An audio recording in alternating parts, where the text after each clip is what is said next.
Հայաստանում նախընտրական եւ ընտրական փուլերում քրեական օրենսգրքով խիստ պատիժներ են սահմանված մի շարք ընտրական հանցագործությունների համար։ Մասնավորապես, որևէ քաղաքական ուժի ընտրելու համար գումար, գույք կամ ծառայություն ստանալը մինչև 7 տարվա ազատազրկում, նույնը տալը մինչև 8 տարվա ազատազրկում, իսկ միջնորդելը մինչև 5 տարվա ազատազրկում։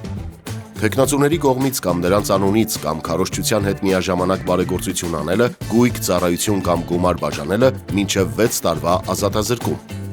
Քվեարկության գաղտնիությունը ընտրողի ոչ միայն իրավունքն է, այլև պարտականությունը։ Քվեարկության գաղտնիությունը խախտելը մինչև 5 տարվա ազատազրկում։ Գործատուի կողմից աշխատողին պարտադրելը, որ որևէ մեկի օգտին քվեարկի մինչև 8 տարվա ազատազրկում, պարտադրելը, որ հանրահավաքին մասնակցի մինչև 5 տարվա ազատազրկում, իսկ ստիպելը, որ մասնակցի քարոզարշավի կամ որևէ կուսակցության համար ընտրողներ բերի մինչև 6 տարվա ազատազրկում։ Քվեարկության արդյունքները կեղծելը, աղավաղելը կամ ընտրողի քվեարկած քվեաթերթիկը այլ մարդու կողմից փչացնելը մինչև 8 տարվա ազատազրկում։ Նման արարքների ականատես լինելու կամ դրանցից տուժելու դեպքում անմիջապես դիմեք ոստիկանություն կամ զանգահարեք մեր թեժ գծին։ Մենք երաշխավորում ենք ձեր գաղտնիությունը եւ պատրաստ ենք տրամադրել անհրաժեշտ իրավաբանական աջակցություն, իսկ արժեքավոր ապացույցներ տրամադրելու դեպքում նախատեսված է պարգևատրում։